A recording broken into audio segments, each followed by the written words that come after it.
Le développement de la télévision est-il mauvais pour l'homme? Il est minuit.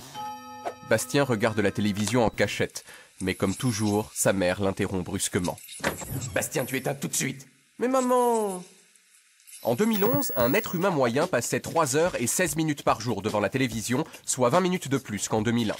Et les chercheurs tentent encore de prouver sans grand succès que la télé est responsable de toutes les horreurs du monde. L'obésité, la violence et la stupidité. Mais certains chercheurs ont déjà démontré que la télévision pouvait avoir des effets positifs. L'arrivée du câble en Inde rurale, par exemple, a exposé les populations locales à d'autres modes de vie, ce qui a amené un certain progrès social.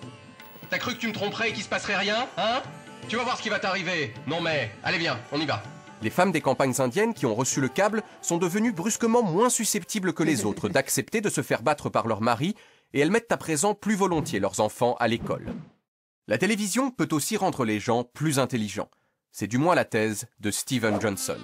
Steven est théoricien des médias et il a le regard serein des hommes qui se trouvent beaux. La télévision, et notamment les séries télévisées, dit-il, sont aujourd'hui plus exigeantes intellectuellement qu'elles ne l'étaient. Voici un graphique qui représente un épisode type de Starsky et Hutch, la série phare des années 70. Chaque ligne de carré correspond à une histoire développée à l'intérieur de l'épisode. On voit bien qu'il n'y a que 2 histoires, dont l'une est à peine ébauchée au début, hey Starsky, et à la fin. Et voici maintenant un épisode des Sopranos, l'un des grands succès des années 2000 à la télévision.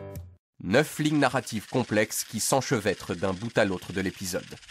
Les séries d'aujourd'hui mobilisent donc plus le cerveau des spectateurs que celles d'hier.